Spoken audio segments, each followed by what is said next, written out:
CRIF presenta la entrevista en línea con William Meléndez.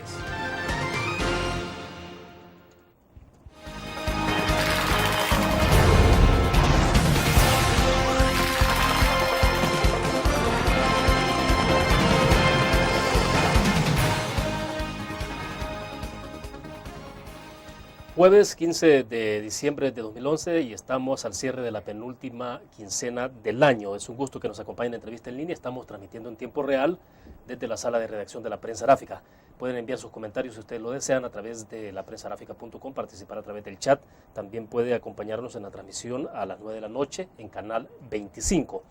En la entrevista en línea damos seguimiento este día a la decisión tomada en el Parlamento por todos los partidos políticos, a excepción del Partido Arena, en torno a las reformas electorales. Para conversar sobre este tema nos acompaña en nuestros estudios Lorena Peña. Ella es diputada del FMLN y también presidenta de la Comisión de Hacienda en la Asamblea Legislativa. Diputada, bienvenida. Un gusto. Buenos días, un gusto, William, estar aquí. Bueno, le ha tocado bastante movido, diputada. No solo hasta ayer, sino además este mismo día ha tenido que estar en diferentes medios de comunicación. Bueno, y continuamos entonces en el análisis del tema. Me gustaría que nos explicara un poco, para comenzar, cuál es la apreciación global que tiene usted de esta decisión que se tomó ayer. Obviamente no contó con la participación del Partido Arena. Bueno, es una decisión muy importante para el país que se tomó con más de los 2/3 de los votos, ¿verdad? Eso es una mayoría muy sólida, no es una mayoría raspada, ¿verdad?, sino que realmente denota una voluntad mayoritaria calificada del primer órgano del Estado para dotar al país de los recursos que necesita para continuar por la senda del desarrollo, de dotar al país de las herramientas mínimas para profundizar el combate a la evasión y la elusión de los tributos, y para dotar al país de una estructura tributaria un poco más justa, bajo el principio de que el que gana más pague más y el que gana menos paga menos. Entonces yo creo que son de las decisiones que ponen en alto al primer órgano del Estado. ¿Cómo se va a reflejar esto en ese principio de que debe pagar más quien gana más? Porque es el cuestionamiento que ha habido, de que se supone, se ha dicho mucho que en este país no necesariamente están pagando más quienes más ganan, pero usted dice va en esa dirección ahora, o sea que va en esa dirección. ¿Cómo lo puede demostrar? Bueno, ¿a través de qué ejemplo por ejemplo? Le voy a poner un ejemplo. En esta reforma, las personas que ganan hasta $500 al mes ya no van a pagar impuestos sobre la renta. Y las personas que ganan arriba de $6,600 al mes van a pagar un poquito más de impuestos sobre la renta para llegar hasta el 30%. Es decir que se ha bajado un poco la carga tributaria en los 2 deciles más bajos y se ha subido en los deciles más altos. Y se mantiene al sector de la clase media y de la micro y pequeña empresa con los mismos niveles de impuestos que hoy tenemos. Por otra parte, a las personas jurídicas se les tasa con un 30%, exceptuando a aquellas empresas que facturan de $150,000 al año hacia abajo. Ahora, díganos, en el caso de la parte de los deciles más bajos que dice usted, de que no van a pagar la renta, tampoco van a tener que hacer declaración y ese tipo de cosas. No, quedan exentos de su obligación de declarar las personas que ganan hasta $60,000 al año, con una diferencia, que los que ganan hasta $800 mensuales tienen una deducción fija de $1,600 por salud y educación y no tienen que declarar, y ya su tabla de retención se va a ajustar a lo que realmente les corresponde. Y en el caso de las personas que ganan hasta $60,000 mensuales y no están obligadas a declarar, pueden declarar si consideran que el Estado tiene que devolverles algo en concepto de deducción. De manera pues que con esta medida se está modernizando el sistema tributario, porque de entrada hay 100,000 declaraciones menos, que son las de los nuevos exentos. Y por el otro lado, hay un aproximado de 150,000 más que no están obligados. Esa es economía en tiempo, en recursos. Usted sabe de que hay mucha queja del retraso en el manejo de lo de la renta, pero tiene que ver con esta burocracia que ahora se disminuye. O sea, han liberado al Ministerio de Hacienda de estar haciendo todo ese proceso de tramitología sí. Con este margen de $500. No, y es que quedan por decreto sin la obligación de declarar los que ganan hasta $5,000 mensuales. Y ya el ministerio con esta decisión lo que hará es ajustar lo que les retiene para no estar teniendo que devolver al final. Es decir, que a alguien que gana $1,000 a lo mejor le van a retener $40 menos para que sea justo el impuesto lo que se le quite y al final no haya un acumulado ni que cobrarle ni que pagarle. Acláreme un punto sobre esto de los $800 que tienen deducción de 1.500, ¿no? Hasta 1.500. 1.600. 1.600 dólares fijos. Ahora, ¿qué va a pasar si la persona gana un poco más, ya se pasa de los $800? Vaya, si considera que en la retención le han retenido más de la cuenta y no le han considerado estas deducciones, va y las liquida y el Estado se las debe pagar. Así es la cosa. Ahora, pero o sea que el que no sea obligatorio no quiere decir que está prohibido. Pues, si tú consideras que hay una liquidación que no está adecuada a tus cuentas, tú vas y decís, yo aquí traigo mis comprobantes, por favor devuélvame mis gastos de salud y educación hasta por 1.600. De lo contrario, o sea, simplemente no hace nada. De lo contrario puede no hacer nada. Ya, ¿hay certeza entonces de que esto no va a terminar golpeando a los sectores más bajos? Ni a los sectores más bajos ni a los sectores medios. Eso es un dato cierto. Y se va a experimentar a partir del primer salario de enero del 2012. Bien, veamos ese punto cuando regresemos para que nos explique con ejemplos. Creo que es importante para que nuestros cibernautas y televidentes entiendan de mejor forma ir colocando algunos ejemplos puntuales. Vamos a una pequeña pausa, volvemos.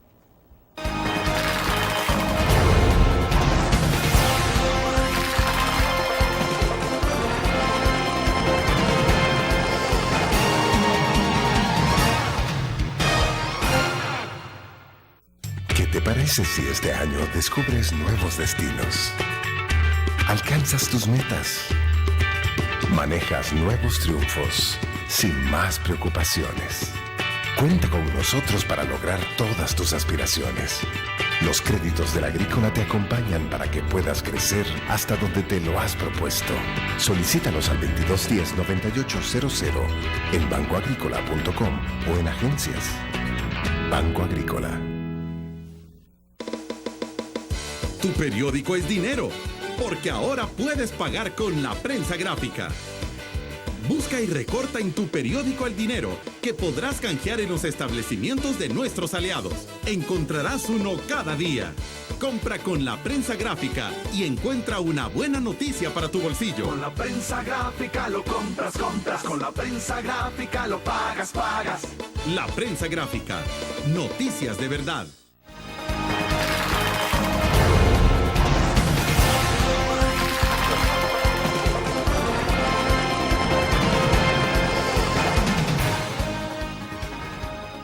Está con nosotros en nuestros estudios Lorena Peña, diputada del FMLN y presidenta de la Comisión de Hacienda. Estamos intentando hacer una aproximación sobre las reformas fiscales y las implicaciones que esto tiene sobre el bolsillo de la gente. Así de fácil. O sea, la preocupación de la gente es qué va a implicar esto para su bolsillo, si al final de cuentas, quiénes pagan más, cómo se va a hacer. No, hasta los que ganan $6,600 realmente no tienen ninguna afectación, excepto los que ganan menos de 500, que ya no van a pagar nada de renta. Pero yo quiero subrayar que las personas deben ir a presentar su liquidación si consideran que no les han hecho el deducible de salud y educación, ¿verdad? Los que ganan arriba de 800. Y ese es un artículo que ha quedado agregado, fue uno de los agregados que hizo la Asamblea Legislativa al decreto del Ejecutivo, para que quede bien claro que todos los salvadoreños y salvadoreñas tenemos derecho a una deducción de $1,600 en concepto de educación y salud. Esto aplica para los asalariados, ¿verdad? Sí, claro. Y que podemos liquidarla si en la tabla de retención que nos han hecho nosotros consideramos que no se dedujo. Bueno, la interrumpí en el segmento pasado por la parte de los ejemplos que estábamos poniendo. Sí. ¿Por qué se va siempre, digamos, se está acercando más a ese principio de que quien paga más es quien gana más debe pagar más? ¿Se está aproximando más a eso? Sí, se ha aproximado bastante, ¿verdad? Aunque en El Salvador, para que te hagas una idea, el 20% que gana menos gasta de sus ingresos un 30% en pagar impuestos, entre IVA y renta. Mientras que el 20% que gana más gasta entre un 10 y 11% para pagar impuestos de sus ingresos. Así es la disparidad. Entonces, lo que hemos hecho ahora, ¿qué es? No hemos logrado una tendencia totalmente progresiva, pero hemos suavizado la desigualdad, la injusticia, porque los 2 deciles que ganan menos, pues les baja un 10%, porque ya no van a pagar la renta, ¿verdad? Uh-huh. Y a los que ganan más, les sube un poquito, un 5%. Es decir, que de 11 ellos van a quedar en 16 y los otros van a quedar de 30 en 20. O sea, no logramos totalmente poner en orden la estructura tributaria, pero sí es un paso de acercamiento a la justicia tributaria. Es un paso en la dirección correcta. Lo que pasa es que hay que ser responsables. No puede resultar la medicina peor que la enfermedad. Por eso esta es una reforma bastante prudente, bastante mesurada, pero en la dirección de lograr equidad y justicia tributaria como lo manda la Constitución, porque la Constitución dice que los tributos son equitativos, no dice que son iguales. Iguales es que todo el mundo paga lo mismo. Equitativo es que cada quien paga de acuerdo a su capacidad. Ahora, si esta reforma es prudente y es mesurada, como usted lo está diciendo en este momento, implica de que no tendría por qué traducirse todo esto que es el tema de impuestos en la cuestión de los productos, de la canasta básica y demás, porque esa es la otra preocupación que hay. Claro. Si finalmente todo esto se terminará trasladando al precio de los productos de la canasta básica, por citar algo. Mire, el impuesto a la renta no es a los costos, es a las utilidades. Por lo tanto, el que diga que cuando ha hecho ya la diferencia entre ingresos y costos, queda la utilidad. Y a esa utilidad se le pone la renta. Entonces, el que diga que esta reforma va a subir los precios, está como anunciando que va a ser trampa. Fíjense qué país es el que vivimos. Es decir, viéndolo de la reforma en términos globales que incluye a las personas jurídicas y a las personas naturales. Estamos hablando de las reglas económicas de verdad, no de los petates de muertos.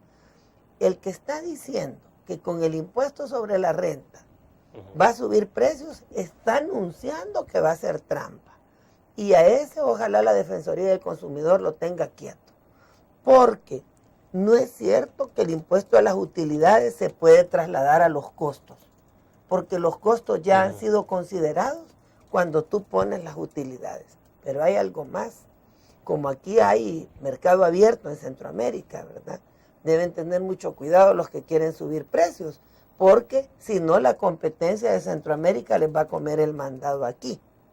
Y como decía hoy otro diputado, tampoco se pueden ir para otro lado, porque en Estados Unidos meten presos a los evasores. Y en el resto de Centroamérica están pagando lo mismo que ya pagamos aquí. Que vamos a pagar. Eso lo ha dicho aquí. el diputado Guillermo Gallegos. ¿Ustedes lo ratifican eso? Lo comparto, porque en Centroamérica se paga el 30% de impuestos sobre la renta, que es lo que ahora hemos aprobado. En Centroamérica los demás países pagan 5, 10 y hasta 15% de impuesto a los dividendos. Ahora aquí vamos a pagar 5. En Centroamérica se paga entre el 1 y el 5% de impuesto mínimo a los ingresos brutos. Aquí vamos a pagar 1. De manera que no hay nada de escándalo. Lo que hemos hecho es poner el país al mismo nivel que está el resto de Centroamérica. Bueno, volvemos para hablar un poco más. En el caso, hemos hablado de las personas naturales, con el caso de la renta, hablemos también ya de las personas jurídicas, las empresas. Correcto. ¿Cómo va a ir operando? Que ya estamos entrando en el tema. Vamos a la pausa y volvemos. Sí.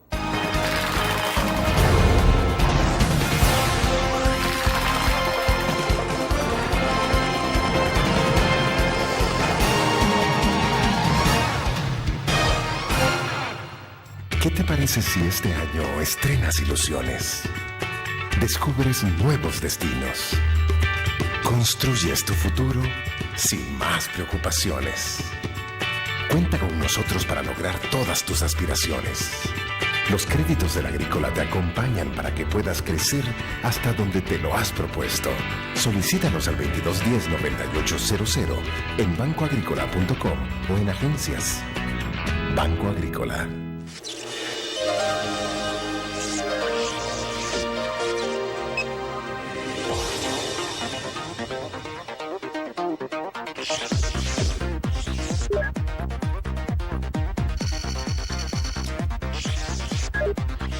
Estimulamos tus sentidos para que leas, veas, escuches e interactúes con la verdad. LPG Multimedia.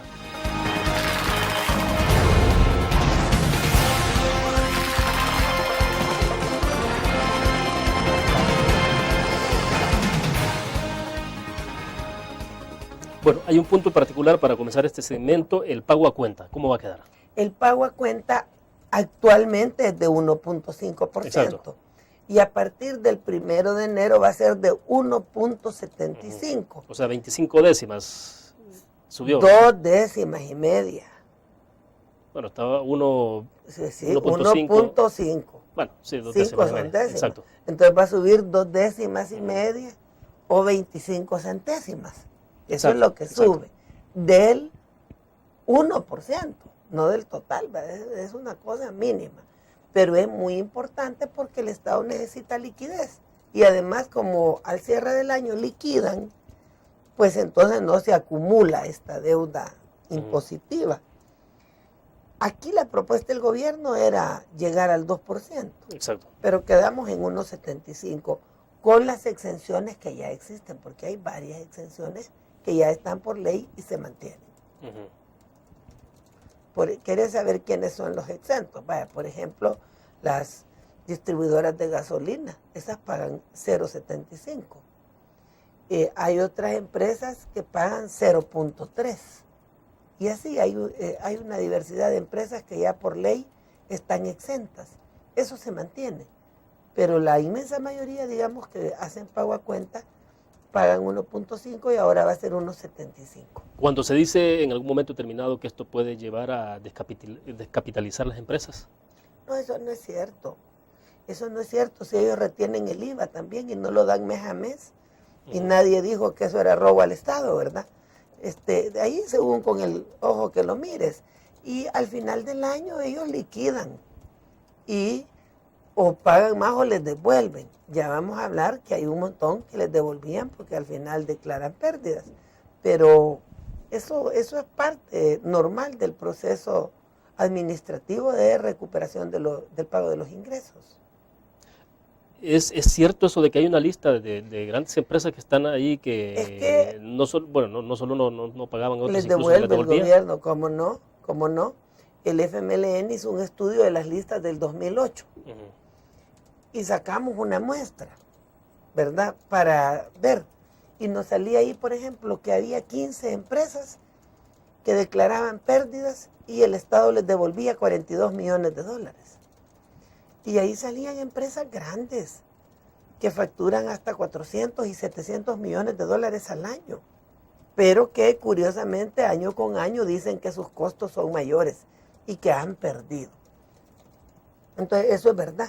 Pero luego pude ver yo la información del ministro de Hacienda.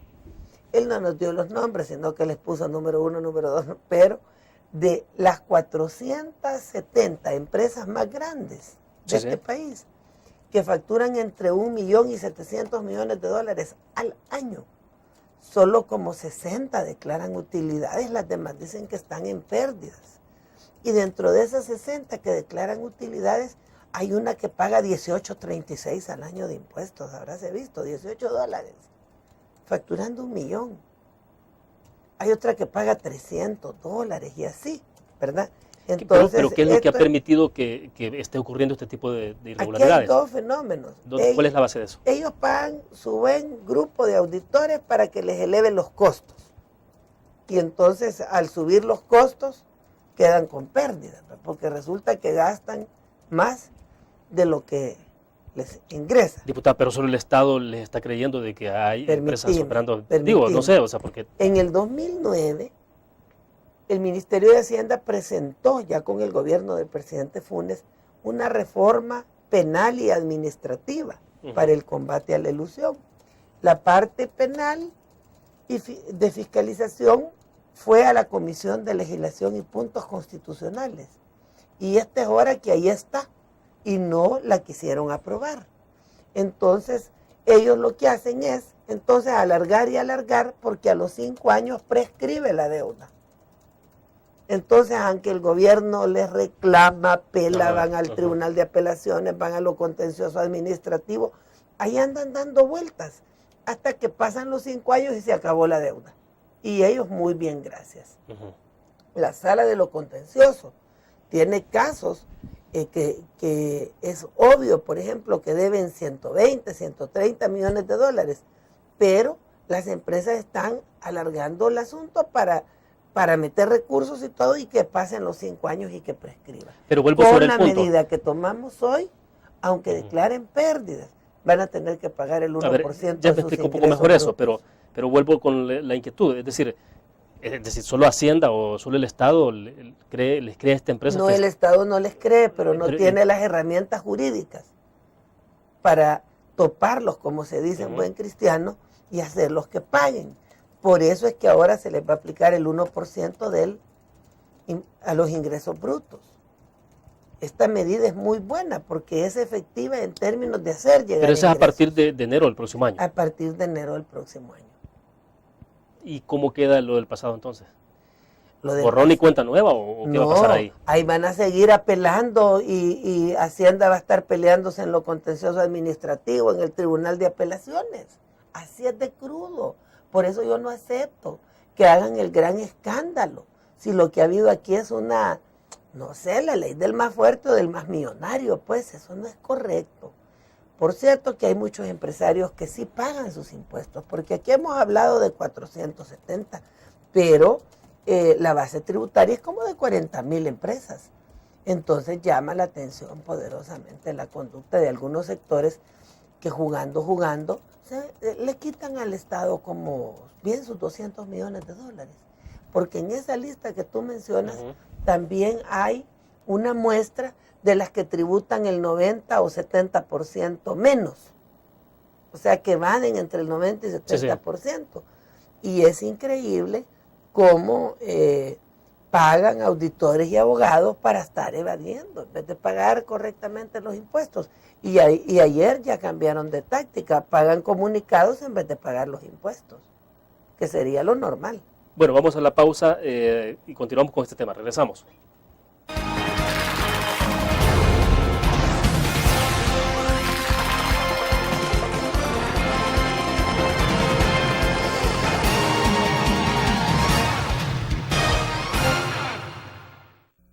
¿Qué te parece si este año alcanzas tus metas? Construyes tu futuro. Enfrentas nuevos retos sin más preocupaciones. Cuenta con nosotros para lograr todas tus aspiraciones. Los créditos del Agrícola te acompañan para que puedas crecer hasta donde te lo has propuesto.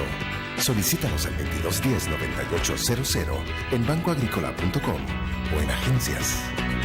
Banco Agrícola.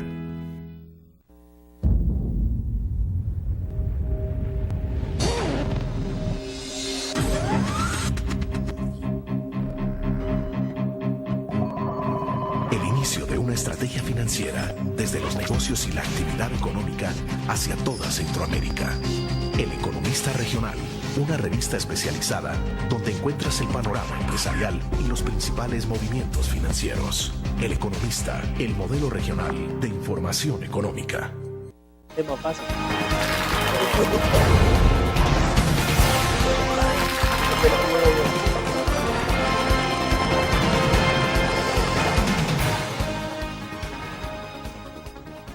Bueno, diputada, si nos explica cuántos, en términos globales, con las reformas, en términos generales también, cuántos ingresos va a generar entonces el fisco. Es decir, cuánto es lo que estaría generando 170, 200 millones, ¿cuánto? El ministerio tiene que volver a hacer la cuenta porque como le modificamos el decreto, ¿verdad?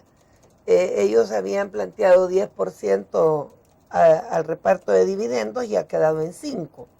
También les cambió la tabla de impuestos a las personas naturales, se la cambiamos, y también le cambiamos el pago a cuenta. Entonces ellos deberán ajustar, pero yo creo que son por el orden de los 170 millones de dólares lo que pueden recaudar en el primer año. Ya en el segundo puede ser que tengan una mejor dinámica. Pero ese es un estimado así a ojo de buen cubero. El Ministerio de Hacienda es quien hay que ajustarlo. Sí, tiene que ajustar los números. Ya, y entonces la otra pregunta, ¿para dónde van a ir estos fondos? Esa es una buena pregunta. Porque la gente lo que quiere es, siempre y lo que cuestiona incluso la empresa privada, es la parte de eficiencia en la administración del recurso y transparencia en los recursos. Claro. Y todo el mundo dice, bueno, estamos dispuestos a pagar los impuestos siempre y cuando veamos el resultado de bien. eso.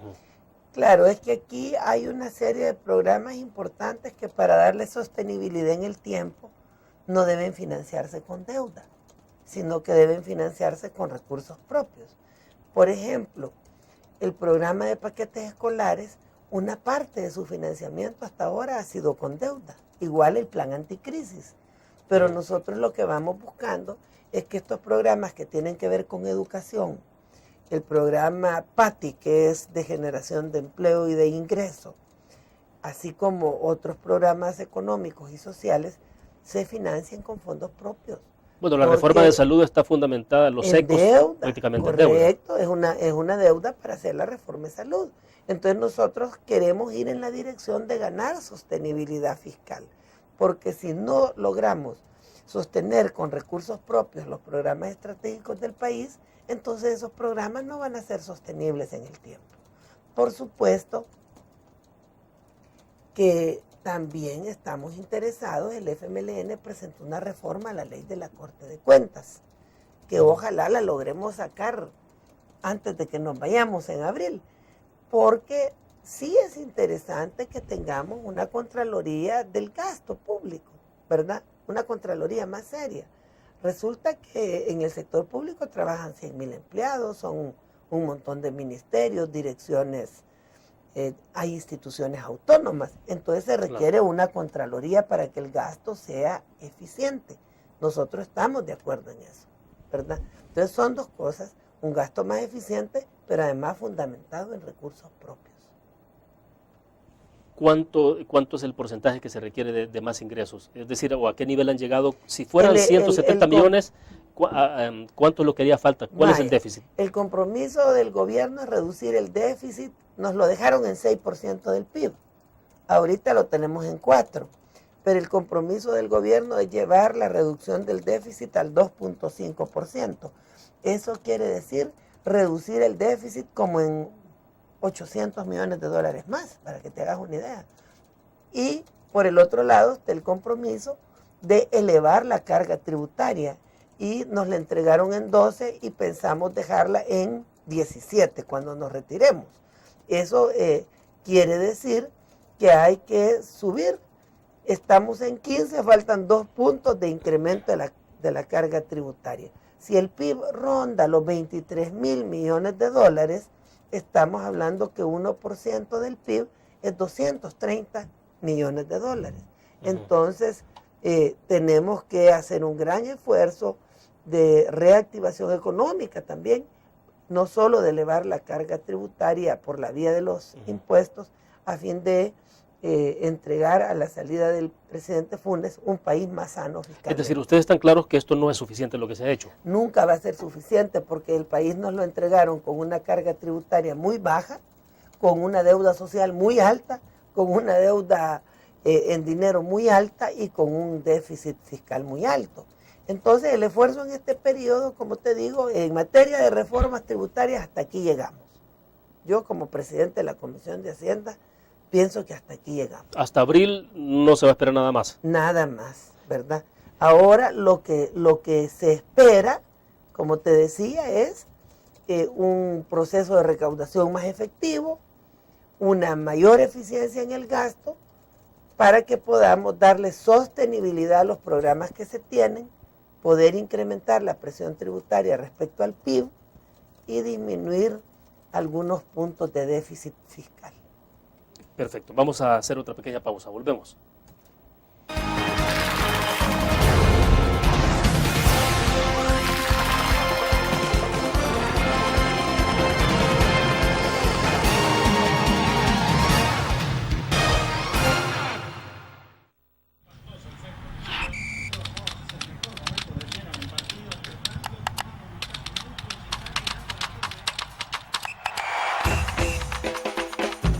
La emoción del deporte está en www.elgráfico.com.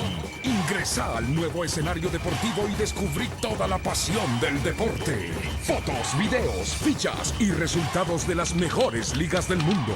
Elgráfico.com. Conectados por deporte. Blur. La revista más innovadora y moderna de todos los tiempos. Única en su estilo, creativa. Un espacio exclusivo y reservado de entretenimiento y diversión, llevada al máximo. Blur. Time Out, Movie, lo mejor de la cartelera. Art. Shopping, la guía de la moda. Go, viajes cortos fuera de la ciudad. Blur.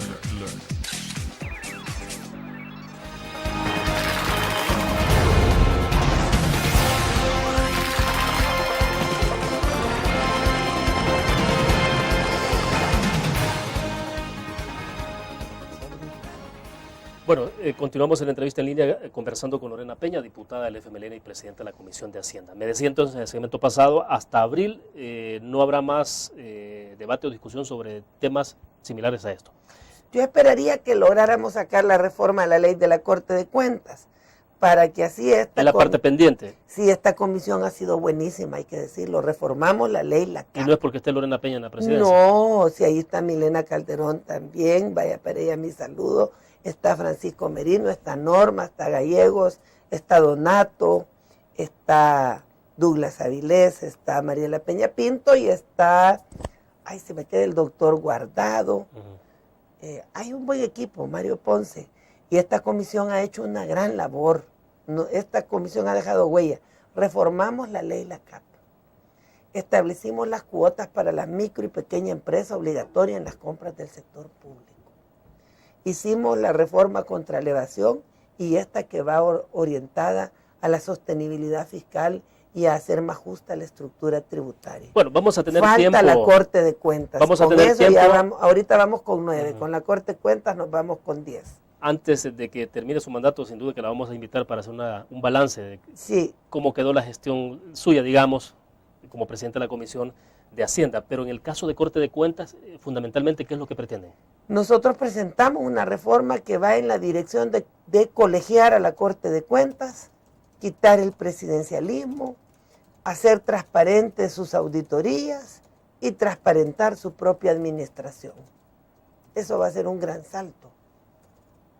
Pero todo es reforma de ley, la ley orgánica de la Corte de Cuentas. Hay que reformar la ley orgánica de la Corte de Cuentas y quitarle esa autonomía presupuestaria que tiene también, porque no es constitucional.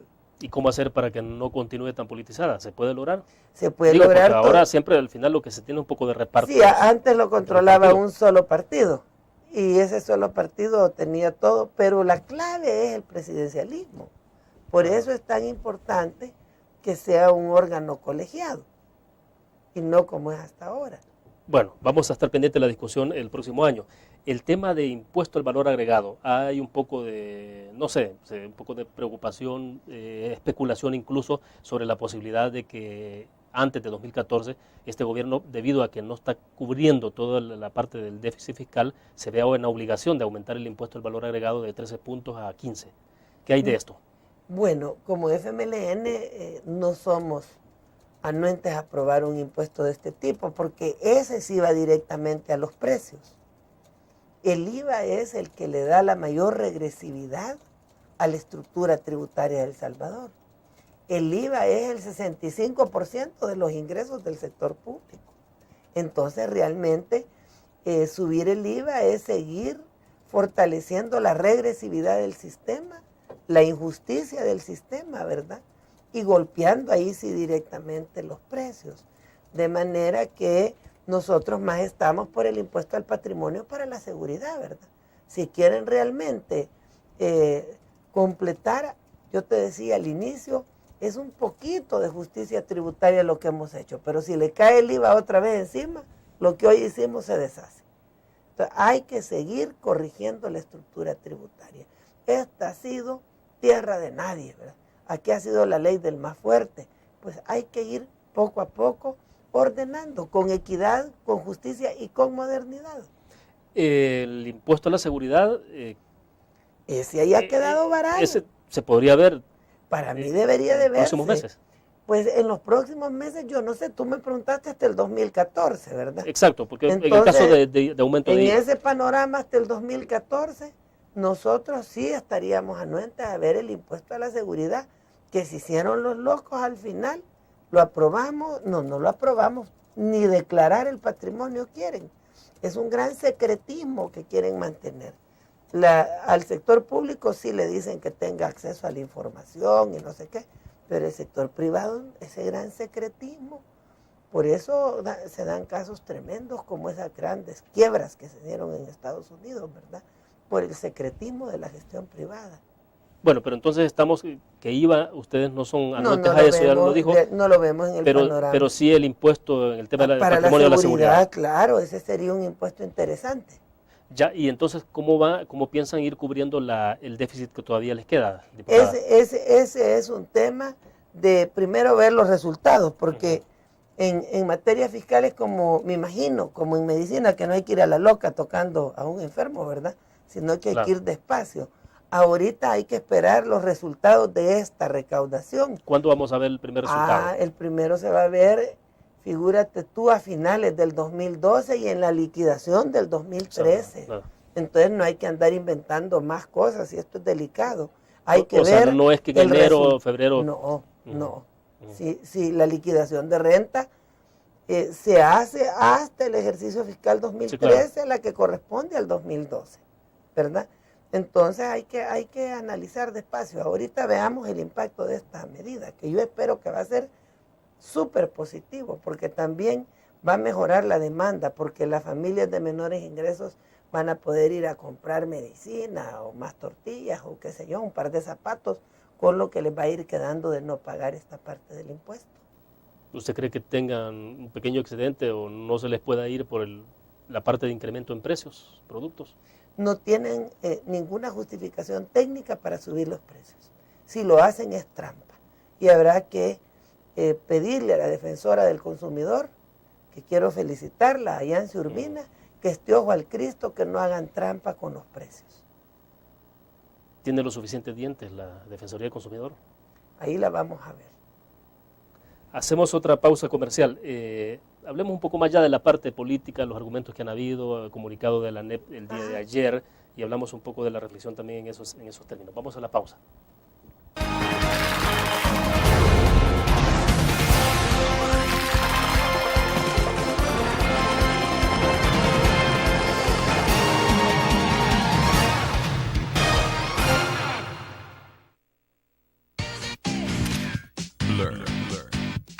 La revista más innovadora y moderna de todos los tiempos. Única en su estilo, creativa.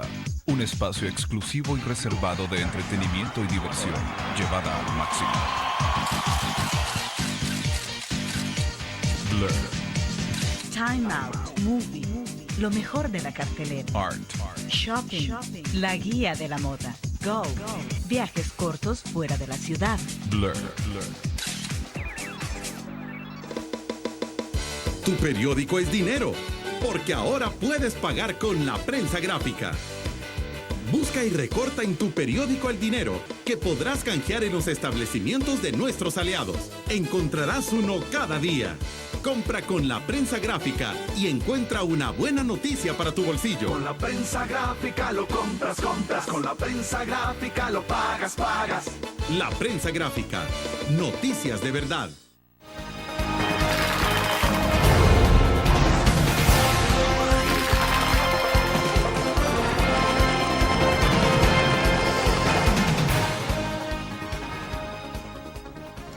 Una pregunta, diputada, que tiene que ver con la forma en que se tomó la decisión ayer en la Asamblea Legislativa. No se recurrió al simple juego de la aritmética legislativa, es decir, como ha sido en el pasado, que tenemos los números y vámonos. O sea, lo que importa es tener la votación, los números adecuados para que esto pase y ya. En el pasado siempre ha sido eso. Desde el FMLN se cuestionó mucho también ese hecho de que se jugaba mucho con la aritmética legislativa y no les importaba más. ¿Qué diferencia esta decisión que se tomó ayer de otras decisiones del pasado que tienen que ver con el tema tributario? O sea, ¿qué es lo diferente? En dos sentidos, en el término de aritmética y también en términos de decir que esto ahora es bueno en el tema de impuestos y en el pasado pues el mismo FMLN tenía sus ciertas reservas.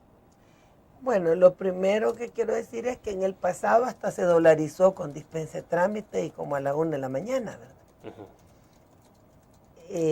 El FMLN nunca va a ser partidario de esto. Esta reforma tributaria fue ventilada ampliamente desde hace más de un mes que el FMLN retomó el tema en la Asamblea y luego el Ejecutivo. Y hace más de un año en el Consejo Económico y Social. De manera que el tema fiscal ha estado en debate por más de un año y en el debate legislativo pues por más de un mes. Oímos en la Asamblea Legislativa al gobierno, a representantes de algunos sectores de la empresa privada y a representantes de algunos sectores sindicales. De manera que oímos a trabajadores, a empresarios y al sector público. Entonces ha tenido un proceso muy interesante y se han pronunciado además a través de los medios de comunicación todos los analistas que se conocen que han tenido que ver con el tema tributario. El resultado para mí fue muy bueno, son 67 votos, 66 en pantalla y 1 a mano alzada. Eso es más que los 2/3, es más que la mayoría calificada. Reflejó amplios niveles de consenso y amplios niveles de responsabilidad por parte del primer órgano del Estado. Tú me decías que antes criticábamos los impuestos. No, lo que siempre hemos criticado es que a puro IVA quieren sacar el país adelante. ¿Por qué? Porque el IVA es un impuesto regresivo, el IVA es un impuesto inequitativo, ¿verdad? Y es a eso a lo que nos opusimos, al incremento del IVA en su debido momento. En el 2003, el FMLN presentó una reforma tributaria integral, que parte de lo que se aprobó ahora está en ese documento que ahí está en la Asamblea, pero que era un planteamiento más completo para darle al país la sostenibilidad fiscal que requiere en el tiempo. Estamos claros que cuando se habla de impuestos es siempre espinoso, o sea, nadie quiere pagar más impuestos. Nadie quiere. O sea, yo creo que es por naturaleza. Y algunos no quieren pagar nada. Vaya, esto en algún momento terminado, todo lo que estamos analizando en este momento y tenemos que ver las consecuencias, o sea, de lo que va a pasar. ¿Sí? ¿No le va a traer costo político al FMLN? Yo creo que los trabajadores... O electoral, para ser más preciso, digamos, vienen elecciones en marzo del próximo año. No lo hemos hecho con un criterio electoral, sino de sostenibilidad fiscal. Pero viéndolo en la realidad, hay 250,000 personas que no pagarán renta. Eso es algo que en enero, cuando reciban el cheque, va a ser ya una primera buena noticia, que no van a tener ningún descuento en concepto de retención por el impuesto sobre la renta. Eso beneficia a las mayorías. Los sectores medios y las micro y pequeñas empresas tampoco son afectadas por estas medidas. Al contrario, se van a ver beneficiadas porque a ellas es que les compran los trabajadores de menores ingresos. Entonces yo no creo que esto tenga mayor costo electoral, ¿verdad? Ni mayor costo político. El costo que tiene ha sido con sectores recalcitrantes, ¿verdad? Como los que ahora dirigen la cúpula de ANEP. Pero bueno, el FMLN es una fuerza responsable, es una fuerza coherente y hemos tenido la valentía, tanto en la oposición como en el gobierno, de tener una propuesta clara y contundente de cómo dar al país recursos, logrando que el que gana más pague más y que el que gana menos pague menos. Para nosotros eso es la justicia tributaria. Ya, Al final, entonces, ¿usted cree que la gente entenderá esa parte?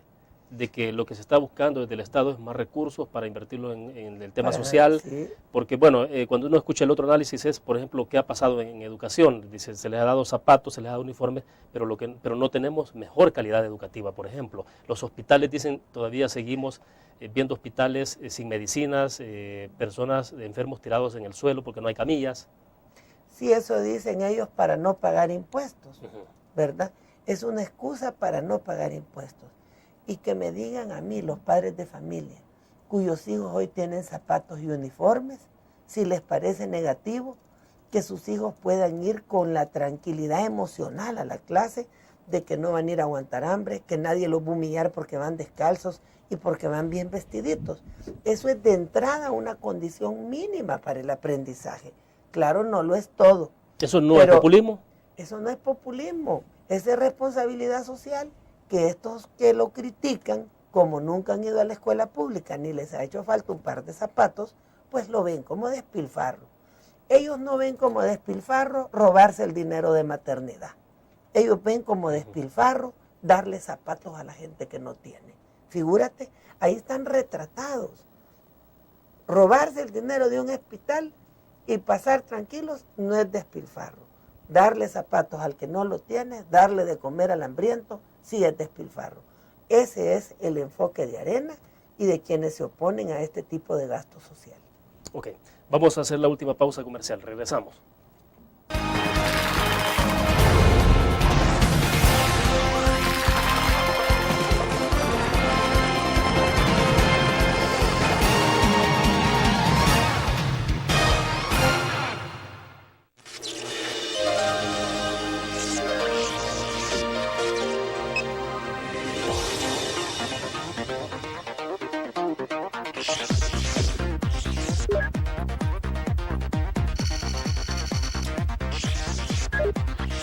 Estimulamos tus sentidos para que leas, veas, escuches e interactúes con la verdad. LPG Multimedia. Tu periódico es dinero, porque ahora puedes pagar con la prensa gráfica. Busca y recorta en tu periódico El Dinero, que podrás canjear en los establecimientos de nuestros aliados. Encontrarás uno cada día. Compra con la prensa gráfica y encuentra una buena noticia para tu bolsillo. Con la prensa gráfica lo compras. Con la prensa gráfica lo pagas. La prensa gráfica.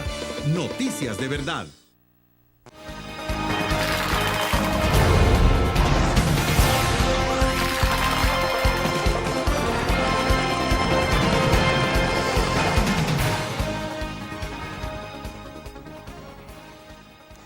Lorena, este día leímos un artículo de Salvador Samayoa que en esencia lo que resume en ese artículo, que es un poquito extenso, dice de que no tienen autoridad moral para pedir más impuestos y se hace referencia al tema de la eficiencia, al tema de la transparencia. Es un artículo que está publicado ahí. ¿Y qué moral tiene Salvador para escribir eso? Son opiniones muy prepotentes. Yo le recomendaría a Salvador que sea más humilde. Él va como el Santo Papa diciendo quién tiene moral, quién no tiene.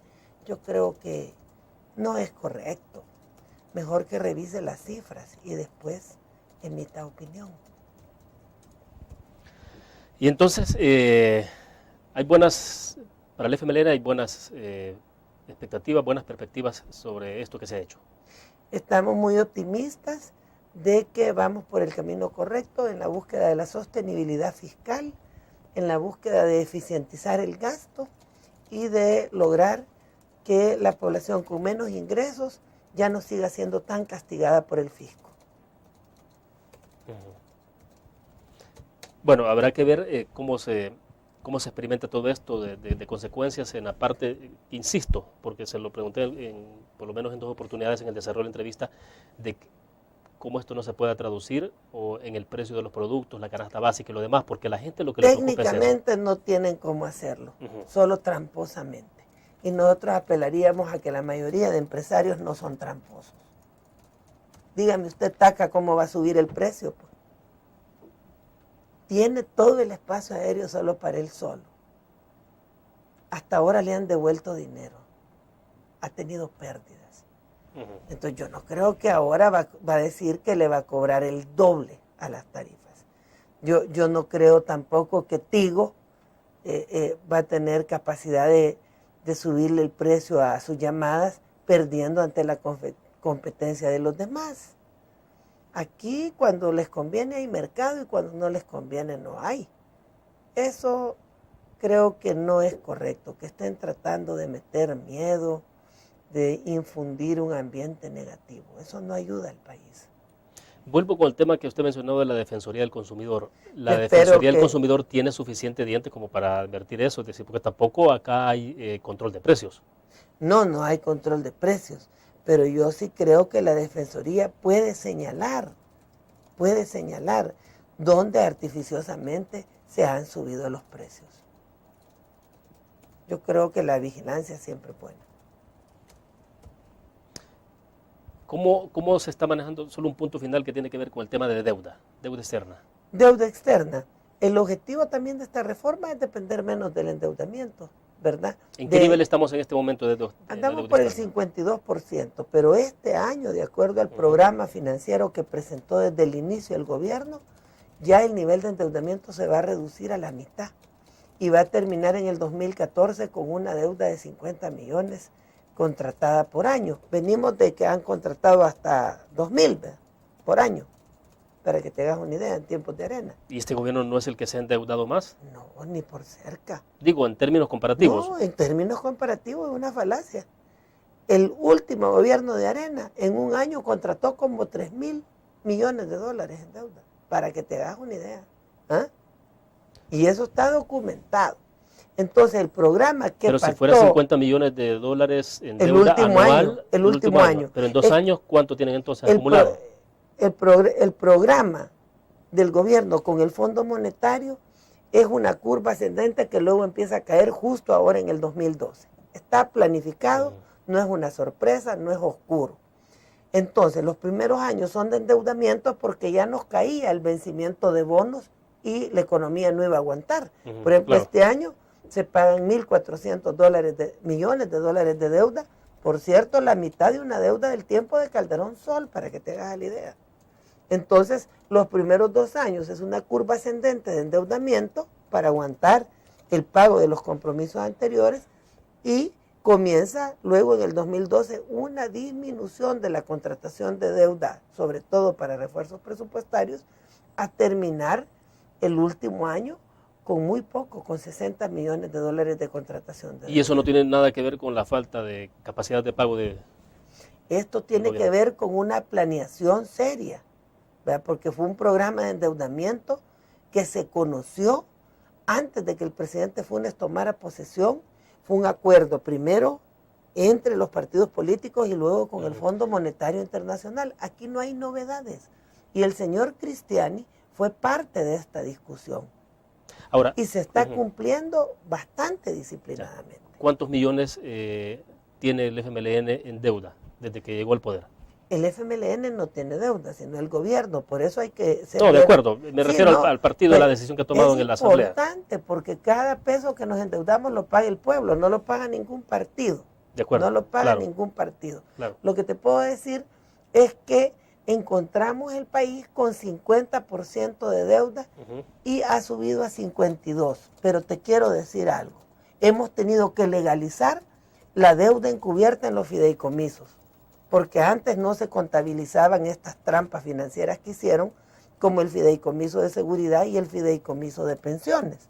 Ahora nosotros hemos transparentado esta deuda y parte del incremento tiene que ver con eso. ¿Cuánto sería entonces lo que ha contraído este gobierno exclusivamente en los 2 años? Vamos a ver si hemos subido, vamos a hacer la cuenta ahorita, si hemos subido 2 puntos del PIB y volvemos a un estimado grueso de que fuera 23.000, estamos hablando casi de 500 millones de dólares. No es poco, pero ha sido lo que se ha tenido que hacer por no haber la suficiente reforma fiscal y por los compromisos que ya se venían arrastrando. Pero si ponemos un promedio de 50 millones, como usted lo decía, solo 100 le corresponderían al FMLN, lo demás tendría que ver con otras cosas. No me estás entendiendo. El último año de gestión El compromiso es que solo se va a contratar deuda por 50 millones de dólares. Ajá. Eso es, ¿verdad? Que en el plan que tenemos, primero sube hasta este pico que estamos en el 2011 y comienza a decrecer la contratación hasta la salida con 50. De acuerdo. Eso es lo que te dije. Bueno, perfecto. La vamos a invitar entonces el próximo año. Sí. Feliz Navidad y Año Nuevo, anticipado. Felicidades a todos y felicidades a ti también. Bueno, gracias a usted, diputada. Nos vemos entonces mañana a la misma hora. Gracias por su fiel sintonía. Gracias.